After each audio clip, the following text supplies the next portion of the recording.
ನಮಸ್ಕಾರ ಸ್ನೇಹಿತರೆ, ಅರ್ಜುನ್ 563 ಚಾನಲ್ಗೆ ಸ್ವಾಗತ ಸುಸ್ವಾಗತ. ಈ ವಿಡಿಯೋದಲ್ಲಿ ಚಾರ್ಧಾಮ್ ಯಾತ್ರೆಯ ಬಗ್ಗೆ ಎ ಟು ಜೆಡ್ ಮಾಹಿತಿ ತಿಳಿದುಕೊಳ್ಳೋಣ.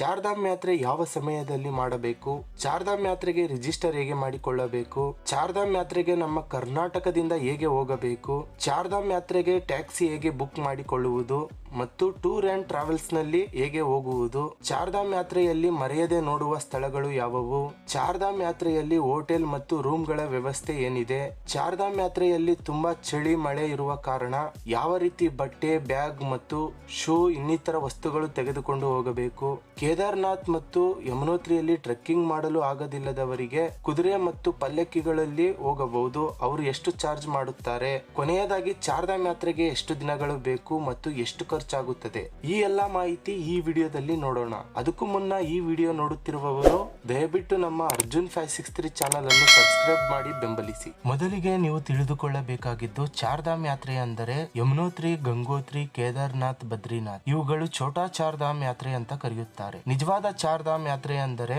ಶಂಕರಾಚಾರ್ಯರು ಸ್ಥಾಪಿಸಿದ ಬದ್ರಿನಾಥ್, ರಾಮೇಶ್ವರಂ, ಪೂರಿ ಜಗನ್ನಾಥ್, ದ್ವಾರಕಾ ಈ ದೇವಸ್ಥಾನಗಳು ನಮ್ಮ ದೇಶಕ್ಕೆ 4 ದಿಕ್ಕುಗಳಲ್ಲಿ ಇದೆ. ಇವು ದೊಡ್ಡ ಚಾರ್ಧಾಮ್ ಯಾತ್ರೆ ಅಂತ ಕರೆಯುತ್ತಾರೆ. ಆದ್ರೆ ಪ್ರತಿಯೊಬ್ಬರು ಯಮುನೋತ್ರಿ, ಗಂಗೋತ್ರಿ, ಕೇದಾರ್ನಾಥ್, ಬದ್ರಿನಾಥ್ ದೇವಸ್ಥಾನಗಳನ್ನು ಚಾರ್ಧಾಮ್ ಯಾತ್ರೆ ಅಂತ ಕರೆಯುತ್ತಾರೆ. ಆದ್ದರಿಂದ ಈ ವಿಡಿಯೋ ಛೋಟಾ ಚಾರ್ಧಾಮ್ ಯಾತ್ರೆಗೆ ಸಂಬಂಧಪಟ್ಟಿದ್ದು. ಬನ್ನಿ ಸ್ನೇಹಿತರೆ, ಚಾರ್ಧಾಮ್ ಯಾತ್ರೆ ಯಾವ ಸಮಯದಲ್ಲಿ ಮಾಡುತ್ತಾರೆ ಅಂತ ನೋಡೋಣ. ಚಾರ್ಧಾಮ್ ಯಾತ್ರೆ ಪ್ರತಿ ವರ್ಷ ಏಪ್ರಿಲ್ ಕೊನೆಯ ವಾರ ಅಥವಾ ಮೇ ಮೊದಲ ವಾರ ಓಪನ್ ಮಾಡುತ್ತಾರೆ ಮತ್ತು ಅಕ್ಟೋಬರ್ ಕೊನೆಯ ವಾರ ಅಥವಾ ನವೆಂಬರ್ ಮೊದಲ ವಾರ ಕ್ಲೋಸ್ ಮಾಡುತ್ತಾರೆ. ಈ ವರ್ಷ 2025 ಯಮುನೋತ್ರಿ ಮತ್ತು ಗಂಗೋತ್ರಿ ಏಪ್ರಿಲ್ 30ಕ್ಕೆ ಓಪನ್ ಮಾಡಿದ್ದಾರೆ. ಕೇದಾರ್ನಾಥ್ ಟೆಂಪಲ್ ಮೇ 2ಕ್ಕೆ ಓಪನ್ ಮಾಡಿದ್ದಾರೆ.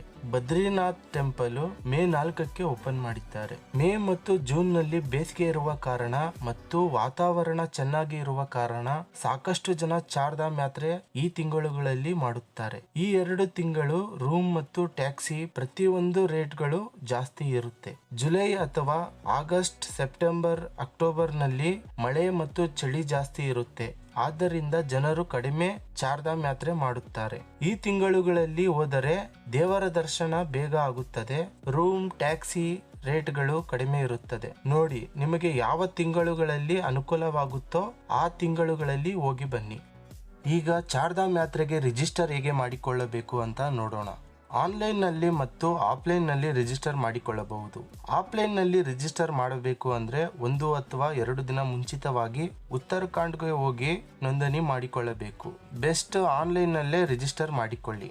ಮೊಬೈಲ್ ಅಥವಾ ಡೆಸ್ಕ್ಟಾಪ್ ನಲ್ಲಿ ಬುಕ್ ಮಾಡಬಹುದು. ಮೊದಲಿಗೆ ಗೂಗಲ್ ನಲ್ಲಿ ಚಾರ್ಧಾಮ್ ಯಾತ್ರಾ ರಿಜಿಸ್ಟರ್ ಅಂತ ಟೈಪ್ ಮಾಡಿ ಉತ್ತರಾಖಂಡ್ ಗೌರ್ಮೆಂಟ್ ಪೋರ್ಟಲ್ ಮೇಲೆ ಕ್ಲಿಕ್ ಮಾಡಿ. ಚಾರ್ಧಾಮ್ ಯಾತ್ರಾ ಅಂಡ್ ಹೇಮಾಕುಂಡ್ ಸಾಹೇಬ್ ರಿಜಿಸ್ಟರ್ ಅಂತ ಪೇಜ್ ಓಪನ್ ಆಗುತ್ತೆ.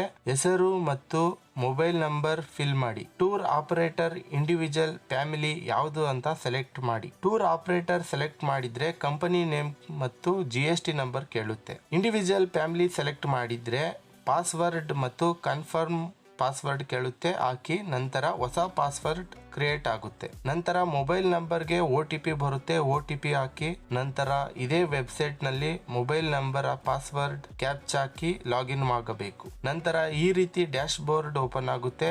ರಿಜಿಸ್ಟರ್ ಫಾರ್ ಟೂರ್ ಅಂತ ಕ್ಲಿಕ್ ಮಾಡಿ. ಚಾರ್ಧಾಮ್ ಯಾತ್ರೆಗೆ 15 ದಿನ ಟೈಮ್ ಇರುತ್ತೆ.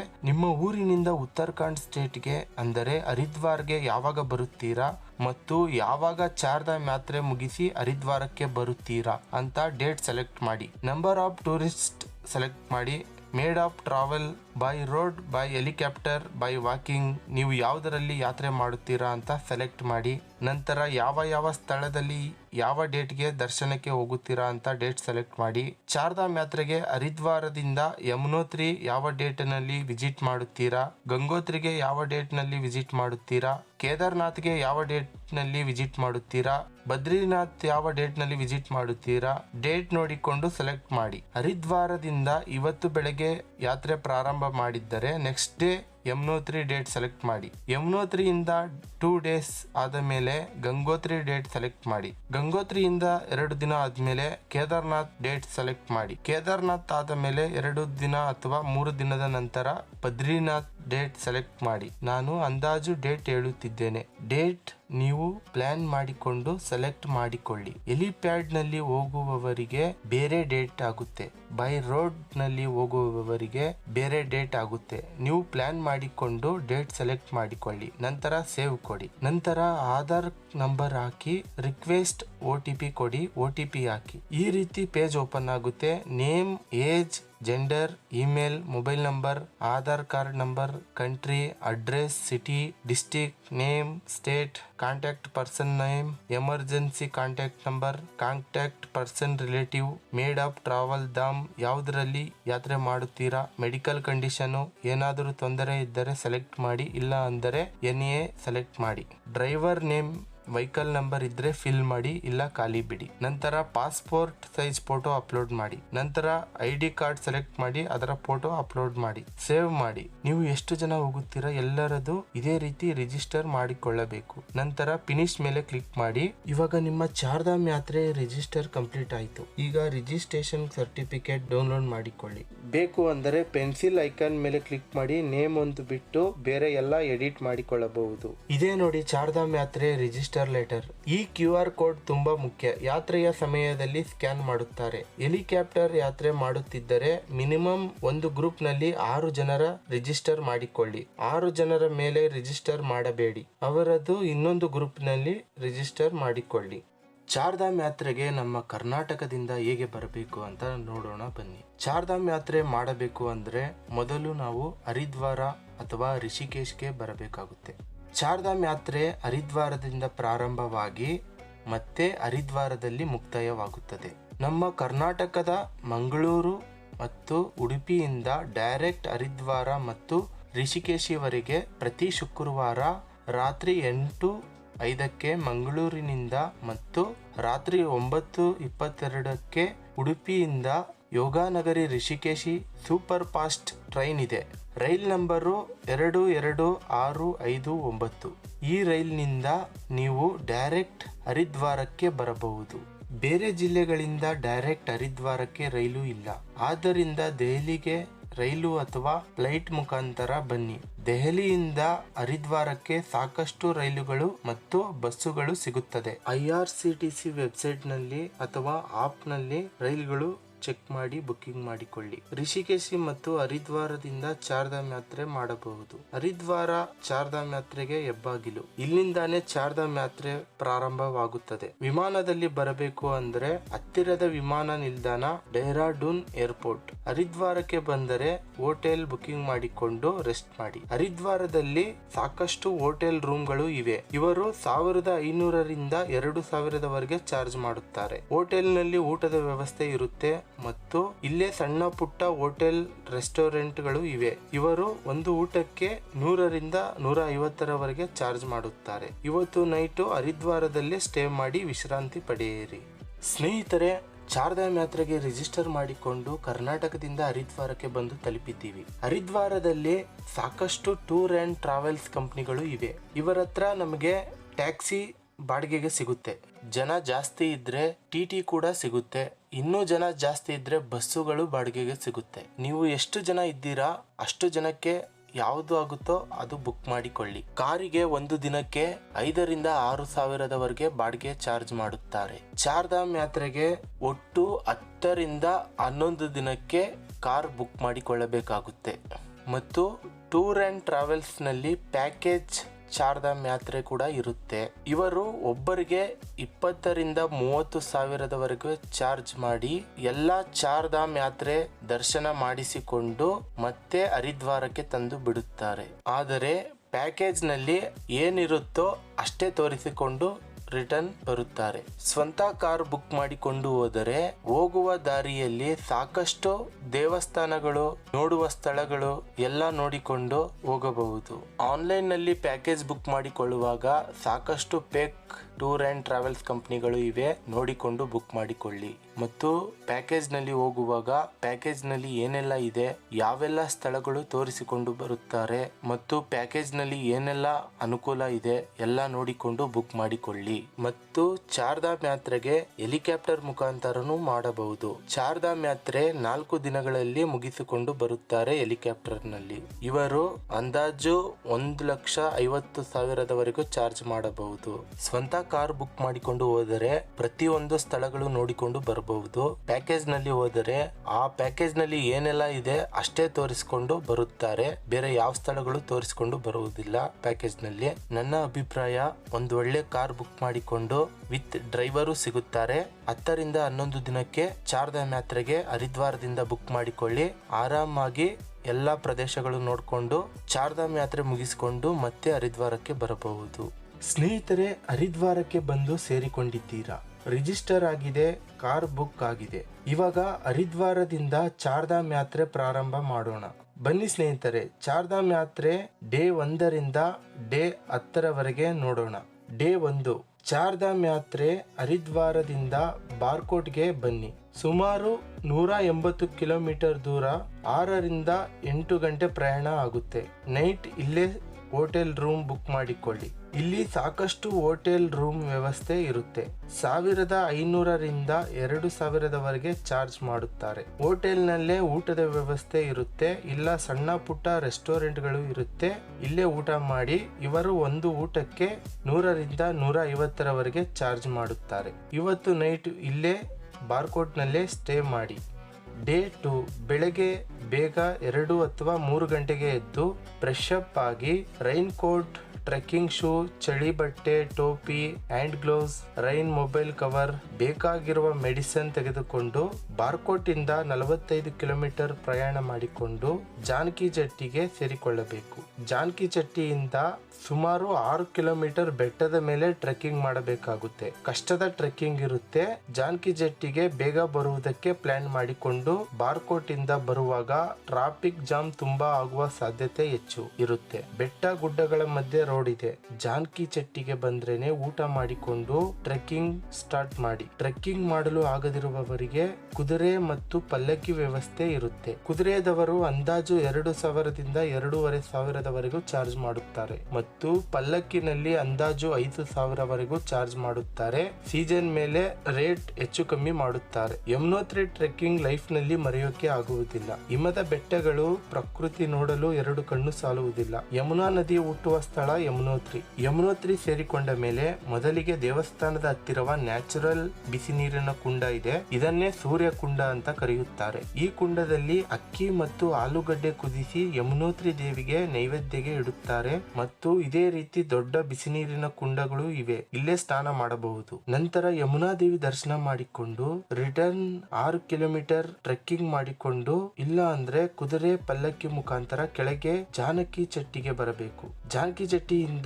ಬಾರ್ಕೋಟ್ಗೆ ಬನ್ನಿ. ನೈಟ್ ಬಾರ್ಕೋಟ್ ನಲ್ಲೇ ರೆಸ್ಟ್ ಮಾಡಿ. ಡೇ 3 ಬಾರ್ಕೋಟ್ ಇಂದ 100 ಕಿಲೋಮೀಟರ್ ಪ್ರಯಾಣ ಮಾಡಿಕೊಂಡು ಉತ್ತರ ಕಾಶಿ ಸೇರಿಕೊಳ್ಳಿ. ಇಲ್ಲಿ ಕಾಶಿ ವಿಶ್ವನಾಥ ದೇವಸ್ಥಾನ ಇದೆ. ಪರಶುರಾಮ ನಿರ್ಮಿಸಿದ ದೇವಸ್ಥಾನ ತುಂಬಾ ಚೆನ್ನಾಗಿದೆ, ಮರೆಯದೆ ನೋಡಿ. ಇಲ್ಲೇ ಸ್ವಲ್ಪ ದೂರದಲ್ಲಿ ಭಗೀರಥ ನದಿಯೂ ಇದೆ. ಕಾಶಿ ವಿಶ್ವನಾಥ ದರ್ಶನ ಮಾಡಿಕೊಂಡು ಉತ್ತರ ಕಾಶಿಯಲ್ಲೇ ರೂಮ್ ಬುಕ್ ಮಾಡಿಕೊಳ್ಳಿ. ಇಲ್ಲಿ 2,000 ದಿಂದ 2,500 ರೂಮ್ಗಳು ಸಿಗುತ್ತೆ ಮತ್ತು ಹೋಟೆಲ್ಗಳಲ್ಲಿ 100 ರಿಂದ 200 ಒಂದು ಊಟಕ್ಕೆ ಚಾರ್ಜ್ ಮಾಡುತ್ತಾರೆ. ಊಟ ಮಾಡಿ ಉತ್ತರ ಕಾಶಿಯಲ್ಲಿ ರಾತ್ರಿ ಸ್ಟೇ ಮಾಡಿ. ಡೇ 4 ಬೆಳಗ್ಗೆ ಬೇಗ ಎದ್ದು ಉತ್ತರ ಕಾಶಿಯಿಂದ ಸುಮಾರು 100 ಕಿಲೋಮೀಟರ್ ಪ್ರಯಾಣ ಮಾಡಿಕೊಂಡು ಗಂಗೋತ್ರಿ ಸೇರಿಕೊಳ್ಳಿ. ಇಲ್ಲಿ ಟ್ರೆಕ್ಕಿಂಗ್ ಮಾಡುವ ಅವಶ್ಯಕತೆ ಇರುವುದಿಲ್ಲ. ದೇವಸ್ಥಾನ ಹತ್ತಿರ ಪಾರ್ಕಿಂಗ್ ವ್ಯವಸ್ಥೆ ಇರುತ್ತೆ. ಗಂಗೋತ್ರಿಯಲ್ಲಿ ಗಂಗಾ ನದಿ ಇರುತ್ತೆ. ಭಗೀರಥ ತಪಸ್ಸು ಮಾಡಿ ಗಂಗಾ ನದಿಯನ್ನು ಭೂಮಿ ಮೇಲೆ ತರಿಸಿದ ಜಾಗವಿದು. ಆದ್ದರಿಂದ ಈ ಗಂಗಾ ನದಿಯನ್ನು ಭಗೀರಥ ನದಿ ಅಂತ ಕರೆಯುತ್ತಾರೆ. ಈ ದೇವಸ್ಥಾನ ಸುತ್ತಲೂ ಪ್ರಕೃತಿ ಸೌಂದರ್ಯ ತುಂಬಾ ಸುಂದರವಾಗಿದೆ. ಈ ಗಂಗಾ ನದಿಯಲ್ಲಿ ಸ್ನಾನ ಮಾಡುವವರು ಸ್ನಾನ ಮಾಡಬಹುದು. ನಂತರ ಈ ನದಿಯ ಪಕ್ಕದಲ್ಲಿ ಗಂಗಾ ಮಾತೆಯ ದೇವಸ್ಥಾನ ಇದೆ, ದರ್ಶನ ಮಾಡಿಕೊಳ್ಳಿ. ಗಂಗೋತ್ರಿಯಿಂದ ಸ್ವಲ್ಪ ದೂರದಲ್ಲಿ ಗೌರಿಕುಂಡ ಇದೆ, ಅದು ನೋಡಿ. ಮತ್ತು ಟೈಮ್ ಇದ್ರೆ 2 ಕಿಲೋಮೀಟರ್ ದೂರದಲ್ಲಿ ಪಾಂಡವ ಗುಫಾ ಅಂತ ಪ್ಲೇಸ್ ಇದೆ, ಅದು ನೋಡಿ. ಮತ್ತು ಇಲ್ಲಿಂದ ಗೋಮುಖ ಗಂಗಾ ನದಿ ಹುಟ್ಟುವ ಸ್ಥಳ ಇದೆ. ಇಲ್ಲಿ ಹೋಗೋಕೆ 18 ಕಿಲೋಮೀಟರ್ ಟ್ರೆಕ್ಕಿಂಗ್ ಮಾಡಿಕೊಂಡು ಹೋಗಿ ಮತ್ತೆ 18 ಕಿಲೋಮೀಟರ್ ಟ್ರೆಕ್ಕಿಂಗ್ ಮಾಡಿಕೊಂಡು ಕೆಳಗೆ ಬರಬೇಕಾಗುತ್ತೆ. ಆದ್ರೆ ಚಾರ್ಧಾಮ್ ಯಾತ್ರೆ ಮಾಡುವಾಗ ಇಲ್ಲಿ ಹೋಗುವುದು ಕಷ್ಟ. ಫಾರೆಸ್ಟ್ ಡಿಪಾರ್ಟ್ಮೆಂಟ್ ಪರ್ಮಿಷನ್ ತೆಗೆದುಕೊಂಡು ಹೋಗಬೇಕು. ಹೋಗಿ ಬರುವುದಕ್ಕೆ 2 ರಿಂದ 3 ದಿನ ಬೇಕಾಗುತ್ತೆ. ನೆಟ್ವರ್ಕ್ ಇರುವುದಿಲ್ಲ. ತುಂಬಾ ಕಷ್ಟದ ಟ್ರೆಕ್ಕಿಂಗ್ ಇದೆ ನೋಡಿ. ಇದಕ್ಕೆ ಅಂತ ಬೇರೆ ಪ್ಲಾನ್ ಮಾಡಿಕೊಂಡು ಬಂದ್ರೆ ಒಳ್ಳೆಯದು. ಗಂಗೋತ್ರಿ ದರ್ಶನ ಮಾಡಿಕೊಂಡು ರಿಟರ್ನ್ ಉತ್ತರ ಕಾಶಿ ಬರುವಾಗ, ಉತ್ತರ ಕಾಶಿ 12 ಕಿಲೋಮೀಟರ್ ಇರುವಾಗ ಪೈಲಟ್ ಬಾಬಾ ಆಶ್ರಮ ಸಿಗುತ್ತೆ. ಮರೆಯದೆ ನೋಡಿ, ತುಂಬಾ ಚೆನ್ನಾಗಿದೆ. ಆಶ್ರಮ ದರ್ಶನ ಮಾಡಿಕೊಂಡು ಉತ್ತರ ಕಾಶಿ ಬಂದು ನಿಮ್ಮ ರೂಮ್ ನಲ್ಲಿ ನೈಟ್ ರೆಸ್ಟ್ ಮಾಡಿ. ಡೇ 5 ಬೆಳಗ್ಗೆ ಟಿಫನ್ ಮಾಡಿ ಉತ್ತರ ಕಾಶಿಯಿಂದ 200 ಕಿಲೋಮೀಟರ್ ಪ್ರಯಾಣ ಮಾಡಿ ಗುಪ್ತ ಕಾಶಿಗೆ ಬನ್ನಿ. ಇಲ್ಲಿ ಕೂಡ ಕಾಶಿ ವಿಶ್ವನಾಥ ದೇವಸ್ಥಾನ ಇದೆ, ಮರೆಯದೆ ನೋಡಿ. ಚಾರ್ಧಾಮ್ ಯಾತ್ರೆಯಲ್ಲಿ ಇದು ಕೂಡ ಒಂದು ನೋಡುವ ಸ್ಥಳ. ಗುಪ್ತ ಕಾಶಿಯಲ್ಲಿ ರೂಮ್ ಬುಕ್ ಮಾಡಿಕೊಂಡು ನೈಟ್ ಗುಪ್ತ ಕಾಶಿಯಲ್ಲೇ ಸ್ಟೇ ಮಾಡಿ. ಗುಪ್ತ ಕಾಶಿಯಲ್ಲಿ 2000ದಿಂದ 3000ವರೆಗೆ ಹೋಟೆಲ್ ರೂಮ್ಗಳು ಸಿಗುತ್ತದೆ ಮತ್ತು ಸಣ್ಣ ಪುಟ್ಟ ರೆಸ್ಟೋರೆಂಟ್ಗಳು ಮತ್ತು ಹೋಟೆಲ್ಗಳು ಇವೆ. ಇಲ್ಲಿ ಒಂದು ಊಟಕ್ಕೆ 100ರಿಂದ 150ರವರೆಗೆ ಚಾರ್ಜ್ ಮಾಡುತ್ತಾರೆ. ಊಟ ಮಾಡಿ ಗುಪ್ತ ಕಾಶಿಯಲ್ಲಿ ರೆಸ್ಟ್ ಮಾಡಿ. ಡೇ 6 ಬೆಳಗ್ಗೆ ಬೇಗ 2 ಗಂಟೆಗೆ ಎದ್ದು ಫ್ರೆಶ್ ಅಪ್ ಆಗಿ ರೈನ್ ಕೋಟ್, ಟ್ರೆಕ್ಕಿಂಗ್ ಶೂ, ಚಳಿ ಬಟ್ಟೆ, ಟೋಪಿ, hand gloves, rain mobile cover, ಬೇಕಾಗಿರುವ ಮೆಡಿಸಿನ್ ತೆಗೆದುಕೊಂಡು ಗುಪ್ತ ಕಾಶಿಯಿಂದ 30 ಕಿಲೋಮೀಟರ್ ಪ್ರಯಾಣ ಮಾಡಿ ಸೋನ್ ಪ್ರಯಾಗ್ಗೆ ಬನ್ನಿ. ಇಲ್ಲಿಂದ ಗೌರಿಕುಂಡ್ಗೆ ಹೋಗಬೇಕು. ನಮ್ಮ ಕಾರ್ ಪರ್ಮಿಷನ್ ಇರುವುದಿಲ್ಲ. ನಿಮ್ಮ ಕಾರ್ ಪಾರ್ಕಿಂಗ್ ಸೋನ್ ಪ್ರಯಾಗದಲ್ಲೇ ಮಾಡಬೇಕಾಗುತ್ತೆ. ಇಲ್ಲಿಂದ ಶೇರ್ ಜೀಪ್ ಮುಖಾಂತರ 6 ಕಿಲೋಮೀಟರ್ ದೂರದಲ್ಲಿರುವ ಗೌರಿಕುಂಡ್ ಸೇರಿಕೊಳ್ಳಬೇಕು. ಒಬ್ಬರಿಗೆ ಜೀಪ್ ನಲ್ಲಿ 50 ರೂಪಾಯಿ ಚಾರ್ಜ್ ಮಾಡುತ್ತಾರೆ. ಗೌರಿಕುಂಡಿಂದ ಸುಮಾರು 16 ಕಿಲೋಮೀಟರ್ ಟ್ರೆಕ್ಕಿಂಗ್ ಮಾಡಿಕೊಂಡು ಕೇದಾರ್ನಾಥ್ ಸೇರಿಕೊಳ್ಳಬೇಕು. ನಡೆದುಕೊಂಡು ಹೋಗಲು ಆಗದಿಲ್ಲದವರಿಗೆ ಕುದುರೆ ಮತ್ತು ಪಲ್ಲಕ್ಕಿ ವ್ಯವಸ್ಥೆ ಇರುತ್ತೆ. ಕುದುರೆಯಲ್ಲಿ 2500ರಿಂದ 3000ವರೆಗೆ ಚಾರ್ಜ್ ಮಾಡುತ್ತಾರೆ. ಪಲ್ಲಕ್ಕಿಯಲ್ಲಿ 10,000ವರೆಗೆ ಚಾರ್ಜ್ ಮಾಡುತ್ತಾರೆ. ಹೆಲಿಕಾಪ್ಟರ್ನಲ್ಲಿ ಮುಂಚಿತವಾಗಿ ಬುಕ್ ಮಾಡಿಕೊಂಡಿದ್ರೆ ಹೆಲಿಕಾಪ್ಟರ್ ಮುಖಾಂತರ ಹೋಗಬಹುದು.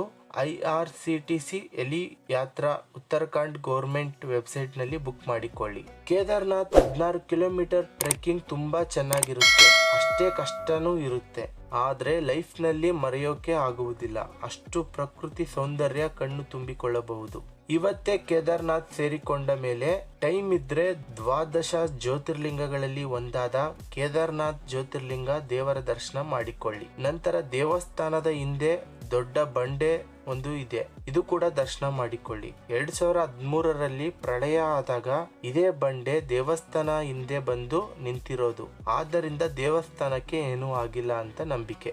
ನಂತರ ಟೆಂಟ್ ಅಥವಾ ಹೋಟೆಲ್ ರೂಮ್ ಬುಕ್ ಮಾಡಿಕೊಳ್ಳಿ. ಟೆಂಟ್ ನಲ್ಲಿ ಒಬ್ಬರಿಗೆ 500ರಿಂದ 1000ವರೆಗೆ ಚಾರ್ಜ್ ಮಾಡುತ್ತಾರೆ ಮತ್ತು ಹೋಟೆಲ್ ನಲ್ಲಿ 1500ರಿಂದ 3000ವರೆಗೆ ಚಾರ್ಜ್ ಮಾಡುತ್ತಾರೆ. ಕೇದಾರ್ನಾಥದಲ್ಲಿ ಊಟದ ವ್ಯವಸ್ಥೆ ಕಮ್ಮಿ. ಇಲ್ಲಿ ಒಂದು ಊಟಕ್ಕೆ 150ರಿಂದ 200ರವರೆಗೆ ಚಾರ್ಜ್ ಮಾಡುತ್ತಾರೆ.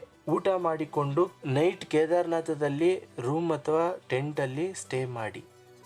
ಡೇ 7 ಬೆಳಗ್ಗೆ ಬೇಗ ಎದ್ದು ಮಾರ್ನಿಂಗ್ 5 ಗಂಟೆಗೆ ಕೇದಾರ್ನಾಥ್ ಆರತಿ ನೋಡಿ. ಜನ ಕಮ್ಮಿ ಇದ್ರೆ ಮತ್ತೆ ಕೇದಾರ್ನಾಥ್ ದರ್ಶನ ಮಾಡಿಕೊಳ್ಳಿ. ಈ ದೇವಸ್ಥಾನ ಪಾಂಡವರು ನಿರ್ಮಿಸಿದ್ದಾರೆ ಅಂತ ನಂಬಿಕೆ. ನಂತರ ಇಲ್ಲೇ ದೇವಸ್ಥಾನ ಹಿಂದೆ ಆದಿಶಂಕರಾಚಾರ್ಯರ ಸಮಾಧಿ ಆಗಿರುವ ಜಾಗ ಇದೆ ಮತ್ತು ಆದಿಶಂಕರಾಚಾರ್ಯರ ಪ್ರತಿಮೆನೂ ಇದೆ, ದರ್ಶನ ಮಾಡಿಕೊಳ್ಳಿ. ಮತ್ತು ಕೇದಾರ್ನಾಥ್ ದೇವಸ್ಥಾನದಿಂದ ಅರ್ಧ ಕಿಲೋಮೀಟರ್ ದೂರದಲ್ಲಿ ಟ್ರೆಕ್ಕಿಂಗ್ ಮಾಡಿಕೊಂಡು ಹೋದರೆ ಕೇದಾರ್ನಾಥ್ ಕ್ಷೇತ್ರ ಪಾಲಕ ಕಾಲಭೈರವನಾಥ ಟೆಂಪಲ್ ಇದೆ, ದರ್ಶನ ಮಾಡಿಕೊಳ್ಳಿ. ಕೇದಾರ್ನಾಥ್ ಅಲ್ಲಿ ಟಿಫನ್ ಮಾಡಿಕೊಂಡು ಕೇದಾರ್ನಾಥ್ ಇಂದ ರಿಟರ್ನ್ ನಡೆದುಕೊಂಡು ಇಲ್ಲ ಕುದುರೆ ಮುಖಾಂತರ 16 ಕಿಲೋಮೀಟರ್ ಕೆಳಗೆ ಗೌರಿಕುಂಡ್ಗೆ ಬನ್ನಿ. ಗೌರಿಕುಂಡಿಂದ ಶೇರ್ ಜೀಪ್ ನಲ್ಲಿ ಸೋನ್ ಪ್ರಯಾಗ್ಗೆ ಬಂದು ಊಟ ಮಾಡಿಕೊಂಡು ಪಾರ್ಕಿಂಗ್ ಇಂದ ನಿಮ್ಮ ಕಾರು ತೆಗೆದುಕೊಂಡು ಸೋನ್ ಪ್ರಯಾಗ್ ಇಂದ 40 ಕಿಲೋಮೀಟರ್ ಪ್ರಯಾಣ ಮಾಡಿ ಉಕ್ಕಿಮಠ್ ಬಂದು ಸೇರಿಕೊಳ್ಳಿ. ಉಕ್ಕಿಮಠ್ ಅಲ್ಲಿ ಒಂದು ಒಳ್ಳೆ ರೂಮ್ ಬುಕ್ ಮಾಡಿಕೊಳ್ಳಿ. ಇಲ್ಲಿ 2000ರಿಂದ 3000ವರೆಗೆ ರೂಮ್ ಸಿಗುತ್ತೆ ಮತ್ತು ಹೋಟೆಲ್ಗಳು ಇವೆ. ಇಲ್ಲಿ ಊಟಕ್ಕೆ 100ರಿಂದ 200ರವರೆಗೆ ಚಾರ್ಜ್ ಮಾಡುತ್ತಾರೆ. ಉಕ್ಕಿಮಠ್ ನಲ್ಲಿ ರೂಮ್ ನಲ್ಲಿ ರೆಸ್ಟ್ ಮಾಡಿ ಸಾಯಂಕಾಲ ಉಕ್ಕಿಮಠ್ ಅಲ್ಲಿ ಇರುವ ಓಂಕಾರೇಶ್ವರ ದೇವಸ್ಥಾನ ದರ್ಶನ ಮಾಡಿಕೊಳ್ಳಿ. ಕೇದಾರ್ನಾಥ್ ದೇವಸ್ಥಾನ 6 ತಿಂಗಳು ಬಂದ್ ಮಾಡಿದಾಗ ಕೇದಾರ್ನಾಥ್ ಉತ್ಸವ ಮೂರ್ತಿ ಇಲ್ಲೇ ತಂದು ಇಡುತ್ತಾರೆ ಮತ್ತು ಇಲ್ಲೇ ಪೂಜೆ ಮಾಡುತ್ತಾರೆ. ಮತ್ತು ಈ ದೇವಸ್ಥಾನದಲ್ಲಿ ಪೂಜೆ ಮಾಡುವವರು ನಮ್ಮ ಕನ್ನಡದ ಸ್ವಾಮಿಗಳೇ. ಇದು ತುಂಬಾ ಅದ್ಭುತವಾದ ದೇವಸ್ಥಾನ, ಮರೆಯದೆ ನೋಡಿ. ಡೇ 8 ಉಕ್ಕಿಮಠಿಂದ 168 ಕಿಲೋಮೀಟರ್ ಪ್ರಯಾಣ ಮಾಡಿ ಬದ್ರಿನಾಥ್ಗೆ ಬನ್ನಿ. ಬರುವ ದಾರಿಯಲ್ಲಿ ಬದ್ರಿನಾಥ್ 40 ಕಿಲೋಮೀಟರ್ ದೂರದಲ್ಲಿ ಜೋಶಿಮಠ್ ದೇವಸ್ಥಾನ ಸಿಗುತ್ತೆ. ಮರೆಯದೆ ದರ್ಶನ ಮಾಡಿಕೊಳ್ಳಿ. ಇಲ್ಲಿ ನರಸಿಂಹ ದೇವಸ್ಥಾನ ಇದೆ. ಬದ್ರಿನಾಥ್ ದೇವಸ್ಥಾನ 6 ತಿಂಗಳು ಬಂದ್ ಮಾಡಿದಾಗ ಬದ್ರಿನಾಥ್ ದೇವರನ್ನು ಇಲ್ಲೇ ಪೂಜೆ ಮಾಡುತ್ತಾರೆ. ಮರೆಯದೆ ಈ ದೇವಸ್ಥಾನ ನೋಡಿ, ತುಂಬಾ ಚೆನ್ನಾಗಿದೆ. ನಂತರ ಜೋಶಿಮಠ್ ದರ್ಶನ ಆದ ನಂತರ ಬದ್ರಿನಾಥ್ ಹೋಗುವ ಮಾರ್ಗದಲ್ಲಿ ಪಂಚಪ್ರಯಾಗದಲ್ಲಿ ಒಂದಾದ ವಿಷ್ಣು ಪ್ರಯಾಗ ಸಿಗುತ್ತೆ ನೋಡಿ. ನಂತರ ಇಲ್ಲಿಂದ ಬದ್ರಿನಾಥ್ ಸೇರಿಕೊಳ್ಳಿ. ಕೇದಾರ್ನಾಥ್ ರೀತಿ ಇಲ್ಲಿ ಟ್ರೆಕ್ಕಿಂಗ್ ಮಾಡುವ ಅವಶ್ಯಕತೆ ಇರುವುದಿಲ್ಲ. ಡೈರೆಕ್ಟ್ ದೇವಸ್ಥಾನ ಹತ್ತಿರ ಕಾರು ಹೋಗುತ್ತೆ. ಇಲ್ಲಿ ಸಾಕಷ್ಟು ಹೋಟೆಲ್ ರೂಮ್ ವ್ಯವಸ್ಥೆ ಇರುತ್ತೆ. 2000ರಿಂದ 3000ದವರೆಗೆ ಚಾರ್ಜ್ ಮಾಡುತ್ತಾರೆ. ಹೋಟೆಲ್ ನಲ್ಲಿ ಊಟದ ವ್ಯವಸ್ಥೆ ಇರುತ್ತೆ ಮತ್ತು ಇಲ್ಲಿ ಸಣ್ಣ ಪುಟ್ಟ ರೆಸ್ಟೋರೆಂಟ್ಗಳು ಇವೆ. ಇಲ್ಲಿ ಒಂದು ಊಟಕ್ಕೆ 100ರಿಂದ 150ರವರೆಗೂ ಚಾರ್ಜ್ ಮಾಡುತ್ತಾರೆ. ಬದ್ರಿನಾಥ್ ನಲ್ಲಿ ಒಂದು ಒಳ್ಳೆ ಹೋಟೆಲ್ ರೂಮ್ ಬುಕ್ ಮಾಡಿಕೊಂಡು ಊಟ ಮಾಡಿ ಸ್ವಲ್ಪ ಟೈಮ್ ರೆಸ್ಟ್ ಮಾಡಿಕೊಳ್ಳಿ. ಟೈಮ್ ಇದ್ರೆ ಬದ್ರಿನಾಥ್ ದೇವಸ್ಥಾನ ಹತ್ತಿರ ಬನ್ನಿ. ಮೊದಲಿಗೆ ಇಲ್ಲಿ ತಪ್ತ ಕುಂಡ, ನ್ಯಾಚುರಲ್ ಬಿಸಿ ನೀರಿನ ಕುಂಡ ಇದೆ, ಸ್ನಾನ ಮಾಡಿಕೊಳ್ಳಿ. ನಂತರ ಬದ್ರಿನಾಥ್ ಟೆಂಪಲ್ ದರ್ಶನ ಮಾಡಿಕೊಳ್ಳಿ. ಬದ್ರಿನಾಥ್ ನರನಾರಾಯಣ 2 ಬೆಟ್ಟಗಳ ಮಧ್ಯೆ ನೆಲೆಸಿದ್ದಾರೆ ಮತ್ತು ಕೃಷ್ಣ ಅವತಾರಕ್ಕಿಂತ ಮೊದಲು ಮಹಾವಿಷ್ಣು ನಾರಾಯಣ ಮುನಿಯಾಗಿ ಅರ್ಜುನ ನರಮುನಿಯಾಗಿ ಇಲ್ಲಿ ಜನಿಸಿದ್ದರು ಅಂತ ನಂಬಿಕೆ. ದೇವಸ್ಥಾನ ತುಂಬಾ ಚೆನ್ನಾಗಿದೆ. ದೇವಸ್ಥಾನ ಒಳಗಡೆಯೂ ಚೆನ್ನಾಗಿದೆ. ದೇವರನ್ನು ಕಣ್ಣು ತುಂಬ ನೋಡಿಕೊಳ್ಳಿ. ದರ್ಶನ ಆದ ನಂತರ ನಿಮ್ಮ ರೂಮ್ಗೆ ಹೋಗಿ ನೈಟ್ ಬದ್ರಿನಾಥ್ನಲ್ಲೇ ಸ್ಟೇ ಮಾಡಿ. ಡೇ 9 ಬೆಳಗ್ಗೆ ಬೇಗ ಎದ್ದು ಬ್ರೇಕ್ಫಾಸ್ಟ್ ಮಾಡಿಕೊಂಡು ಬದ್ರಿನಾಥ್ ಹತ್ತಿರ ಇರುವ ಮುಖ್ಯವಾದ ನೋಡುವ ಸ್ಥಳಗಳನ್ನು ನೋಡಿ. ಬ್ರಹ್ಮ ಕಪಾಲಂ, ವೀರಭದ್ರ ಶಿವನ ಆದೇಶದ ಮೇರೆಗೆ ಬ್ರಹ್ಮನ 5ನೇ ತಲೆ ಕತ್ತರಿಸಿದ್ದ ಆ ತಲೆ ಬಿದ್ದಿರುವ ಜಾಗವೇ ಬ್ರಹ್ಮ ಕಪಾಲಂ. ಇಲ್ಲಿ ಪಿತೃದೇವರಿಗೆ ಪಿಂಡ ಪ್ರದಾನಗಳನ್ನು ಮಾಡಿದರೆ ಪಿತೃದೇವರಿಗೆ ಮೋಕ್ಷ ಸಿಗುತ್ತೆ ಅಂತ ಭಕ್ತರ ನಂಬಿಕೆ. ಆದ್ದರಿಂದ ಇಲ್ಲಿ ತುಂಬಾ ಜನ ಪಿಂಡ ಪ್ರದಾನಗಳು ಮಾಡುತ್ತಿರುತ್ತಾರೆ. ಮತ್ತು ಇನ್ನೊಂದು ನೋಡುವ ಸ್ಥಳ ಚರಣ ಪಾದುಕ. ಇದೇ ಜಾಗದಲ್ಲಿ ಶ್ರೀ ಮಹಾವಿಷ್ಣು ಮೊಟ್ಟ ಮೊದಲ ಭೂಮಿ ಮೇಲೆ ಕಾಲು ಇಟ್ಟಿರುವ ಜಾಗ ಅಂತ ನಂಬಿಕೆ. ಇಲ್ಲಿ ಸೇರಿಕೊಳ್ಳಬೇಕು ಅಂದ್ರೆ ಬದ್ರಿನಾಥ್ ಇಂದ 3 ಕಿಲೋಮೀಟರ್ ಟ್ರೆಕ್ಕಿಂಗ್ ಮಾಡಬೇಕಾಗುತ್ತೆ. ನಂತರ ಬದ್ರಿನಾಥ್ ದೇವಸ್ಥಾನದಿಂದ 6 ಕಿಲೋಮೀಟರ್ ದೂರದಲ್ಲಿ ಮಾನಾ ವಿಲೇಜ್ ಸೇರಿಕೊಳ್ಳಿ. ಇದು ನಮ್ಮ ಇಂಡಿಯಾ ಲಾಸ್ಟ್ ವಿಲೇಜ್ ಅಂತ ಕರೆಯುತ್ತಾರೆ. ಇಲ್ಲೇ ಸ್ವಲ್ಪ ದೂರದಲ್ಲಿ ವ್ಯಾಸ ಗುಹೆ ಇದೆ. ಈ ಜಾಗದಲ್ಲಿ ವ್ಯಾಸ ಮಹರ್ಷಿ ಗಣೇಶನ ಸಹಾಯದಿಂದ ಮಹಾಭಾರತ ಬರೆದಿದ್ದರು. ನರನಾರಾಯಣ ಜನ್ಮ ನೀಡಿದ ಮಾತಾ ಮೂರ್ತಿ ದೇವಸ್ಥಾನ ಇದೇ ಜಾಗದಲ್ಲಿ ಇದೆ, ದರ್ಶನ ಮಾಡಿಕೊಳ್ಳಿ. ಇದೇ ಜಾಗದಲ್ಲಿ ಸರಸ್ವತಿ ಉಗಮ ಸ್ಥಾನ ಇದೆ ಮತ್ತು ಇನ್ನಿತರ ಮುಖ್ಯವಾದ ನೋಡುವ ಸ್ಥಳಗಳು ಇವೆ ನೋಡಿ. ಈ ಸ್ಥಳಗಳನ್ನು ನೋಡಿಕೊಂಡು ಬದ್ರಿನಾಥ್ ಇಂದ 182 ಕಿಲೋಮೀಟರ್ ಪ್ರಯಾಣ ಮಾಡಿಕೊಂಡು ಉತ್ತರಾಖಂಡದಲ್ಲಿರುವ ಶ್ರೀನಗರ ಸೇರಿಕೊಳ್ಳಿ. ಬರುವ ಮಾರ್ಗದಲ್ಲಿ ನಂದಪ್ರಯಾಗ ಸಿಗುತ್ತೆ, ದರ್ಶನ ಮಾಡಿಕೊಳ್ಳಿ. ನಂತರ ಇಲ್ಲಿಂದ ಉತ್ತರಾಖಂಡ್ ಶ್ರೀನಗರಗೆ ಹೋಗುವ ಮಾರ್ಗದಲ್ಲಿ ಕರ್ಣಪ್ರಯಾಗ ಸಿಗುತ್ತೆ, ದರ್ಶನ ಮಾಡಿಕೊಳ್ಳಿ. ನಂತರ ರುದ್ರಪ್ರಯಾಗ ಸಿಗುತ್ತೆ. 1ರಿಂದ 2 ಕಿಲೋಮೀಟರ್ ಕೆಳಗೆ ಹೋದರೆ ರುದ್ರನಾಥ ದೇವಸ್ಥಾನ ಸಿಗುತ್ತೆ. ಮಂದಾಕಿನಿ ಮತ್ತು ಅಲಕನಂದ ಸಂಗಮ ಆಗುತ್ತೆ ಇದೇ ಜಾಗದಲ್ಲಿ, ದರ್ಶನ ಮಾಡಿಕೊಳ್ಳಿ. ನಂತರ ಇಲ್ಲಿಂದ ಉತ್ತರಾಖಂಡ ಶ್ರೀನಗರ ಸೇರಿಕೊಳ್ಳಿ. ಶ್ರೀನಗರದಲ್ಲಿ 1500ರಿಂದ 2000ದವರೆಗೆ ರೂಮ್ಗೆ ಚಾರ್ಜ್ ಮಾಡುತ್ತಾರೆ. ಹೋಟೆಲ್ ನಲ್ಲಿ ಊಟದ ವ್ಯವಸ್ಥೆ ಇರುತ್ತೆ. ಇಲ್ಲಿ ಸಣ್ಣ ಪುಟ್ಟ ರೆಸ್ಟೋರೆಂಟ್ಗಳು ಇರುತ್ತೆ. ಇವರು ಒಂದು ಊಟಕ್ಕೆ 100ರಿಂದ 150ರವರೆಗೆ ಚಾರ್ಜ್ ಮಾಡುತ್ತಾರೆ. ಇವತ್ತು ನೈಟು ಶ್ರೀನಗರದಲ್ಲಿ ಸ್ಟೇ ಮಾಡಿ ವಿಶ್ರಾಂತಿ ಪಡೆಯಿರಿ. ಡೇ 10 ಬೆಳಗ್ಗೆ ಬೇಗ ಎದ್ದು ಶ್ರೀನಗರದಿಂದ ರಿಷಿಕೇಶಿ ಮಾರ್ಗವಾಗಿ ಬನ್ನಿ. ಬರುವ ಮಾರ್ಗದಲ್ಲಿ ದೇವಪ್ರಯಾಗ ಸಿಗುತ್ತೆ, ದರ್ಶನ ಮಾಡಿಕೊಳ್ಳಿ. ಎಲ್ಲ ಪಂಚಪ್ರಯಾಗ ದರ್ಶನ ಮಾಡಿದ ಹಾಗೆ ಆಗುತ್ತದೆ. ಇಲ್ಲಿಂದ ರಿಷಿಕೇಶಿ ಸೇರಿಕೊಂಡು ರಾಮ್ ಜುಲಾ ಮತ್ತು ಲಕ್ಷ್ಮಣ ಜುಲಾ ನೋಡಿಕೊಳ್ಳಿ. ತುಂಬಾ ಚೆನ್ನಾಗಿದ್ದಾವೆ. ನದಿ ಇದೆ, ಬೋಟಿಂಗ್ ಮಾಡಬಹುದು. ಸ್ನಾನ ಮಾಡಿಕೊಂಡು ಸಣ್ಣ ಪುಟ್ಟ ದೇವಸ್ಥಾನಗಳು ಇವೆ, ದರ್ಶನ ಮಾಡಿಕೊಳ್ಳಿ. ನಂತರ ಇಲ್ಲಿಂದ ರಿಟರ್ನ್ ಹರಿದ್ವಾರ ಸೇರಿಕೊಳ್ಳಿ. ನಾನು ಹರಿದ್ವಾರದಿಂದ 10 ದಿನದಲ್ಲಿ ಚಾರ್ಧಾಮ್ ಯಾತ್ರೆ ಪ್ಲಾನ್ ಹೇಳಿದ್ದೀನಿ. ಟ್ರಾಫಿಕ್, ಬೆಟ್ಟ, ಗುಡ್ಡ ಕುಸಿತದಿಂದ ಒಂದೊಂದು ದಿನ ಹೆಚ್ಚು ಕಮ್ಮಿ ಆಗಬಹುದು. ಚಾರ್ಧಾಮ್ ಯಾತ್ರೆಯಲ್ಲಿ ಅಡ್ವಾನ್ಸ್ ಹೋಟೆಲ್ ಬುಕಿಂಗ್ ಮಾಡಿಕೊಂಡಿದ್ದರೆ ಟೈಮ್ ಸರಿಯಾಗಿ ಹೋಗಬೇಕು. ಇವತ್ತು ಬುಕ್ ಮಾಡಿಕೊಂಡು ನಾಳೆ ಹೋದರೆ ರೂಮ್ ಸಿಗುವುದಿಲ್ಲ. ಇಲ್ಲಿಗೆ ಚಾರ್ಧಾಮ್ ಯಾತ್ರೆ ಮುಕ್ತಾಯವಾಗುತ್ತೆ. ಹರಿದ್ವಾರಕ್ಕೆ ಬಂದು ಸೇರಿಕೊಳ್ಳಿ. ಹರಿದ್ವಾರದಲ್ಲಿ ಹೋಟೆಲ್ ಬುಕ್ ಮಾಡಿಕೊಂಡು ನೈಟ್ ಹರಿದ್ವಾರದಲ್ಲಿ ಸ್ಟೇ ಮಾಡಿ. ಬೆಳಗ್ಗೆ ಬೇಗ ಎದ್ದು ಹರಿದ್ವಾರದಲ್ಲಿ ತುಂಬಾ ನೋಡುವ ಸ್ಥಳಗಳು ಇವೆ. 7 ಮೋಕ್ಷ ಸ್ಥಳಗಳಲ್ಲಿ ಹರಿದ್ವಾರ ಒಂದು. ಇಲ್ಲಿ ಅರಿಕಿಪುರಿ ಅಲ್ಲಿ ನಡೆಯುವ ಗಂಗಾ ಆರತಿ ಮಿಸ್ ಮಾಡಬೇಡಿ. ಮತ್ತು ಮಾನಸ ದೇವಿ ಟೆಂಪಲ್, ದಕ್ಷ ಮಹಾದೇವ ಟೆಂಪಲ್, ಚಂಡಿ ದೇವಿ ಟೆಂಪಲ್, ವೈಷ್ಣೋದೇವಿ ಟೆಂಪಲ್, ಇನ್ನು ಅನೇಕ ನೋಡುವ ಸ್ಥಳಗಳು ಹರಿದ್ವಾರದಲ್ಲಿ ಇದೆ. ಮುಂಬರುವ ವಿಡಿಯೋದಲ್ಲಿ ಹರಿದ್ವಾರದ ಫುಲ್ ಡೀಟೇಲ್ಸ್ ವಿಡಿಯೋ ಮಾಡಿ ಡಿಸ್ಕ್ರಿಪ್ಷನ್ ಅಲ್ಲಿ ಹಾಕಿರುತ್ತೀನಿ, ನೋಡಿ. ಕೊನೆಯದಾಗಿ ಚಾರ್ಧಾಮ್ ಯಾತ್ರೆಗೆ ಹರಿದ್ವಾರದಿಂದ 10 ರಿಂದ 11 ದಿನಗಳು ಬೇಕಾಗುತ್ತದೆ. ಚಾರ್ಧಾಮ್ ಯಾತ್ರೆ ಮುಗಿಸಿಕೊಂಡು ಹರಿದ್ವಾರಕ್ಕೆ ಬರುವುದಕ್ಕೆ. ಚಾರ್ಧಾಮ್ ಯಾತ್ರೆಗೆ ಅಂದಾಜು ಒಬ್ಬರಿಗೆ 20,000 ರಿಂದ 25,000 ಖರ್ಚಾಗಬಹುದು. ಚಾರ್ಧಾಮ್ ಯಾತ್ರೆಯಲ್ಲಿ ತುಂಬಾ ಚಳಿ ಇರುತ್ತೆ. ಬೇಕಾಗಿರುವ ಚಳಿ ಬಟ್ಟೆಗಳು, ಸ್ವೆಟರ್, ಚಳಿ ಟೋಪಿ, ಕೈ ಗ್ಲೌಸ್, ಒಳ್ಳೆ ವಾಟರ್ ಪ್ರೂಫ್ ಶೂ, ಹಾಗೆ ಮಳೆ ಪದೇ ಪದೇ ಬರುವ ಕಾರಣ rain coat, umbrella, power bank ಇನ್ನಿತರ ವಸ್ತುಗಳು ಮರೆಯದೆ ತೆಗೆದುಕೊಂಡು ಹೋಗಿ. ಈ ವಿಡಿಯೋ ಇಷ್ಟ ಆಗಿದ್ದರೆ ದಯವಿಟ್ಟು ನಮ್ಮ ಅರ್ಜುನ್ 563 ಚಾನೆಲ್ ಅನ್ನು ಸಬ್ಸ್ಕ್ರೈಬ್ ಮಾಡಿ ಬೆಂಬಲಿಸಿ. ಹಾಗೆ ಪಕ್ಕದಲ್ಲಿರುವ ಬೆಲ್ ಬಟನ್ ಮೇಲೆ ಕ್ಲಿಕ್ ಮಾಡಿ. ಧನ್ಯವಾದಗಳು. ನಮಸ್ಕಾರ.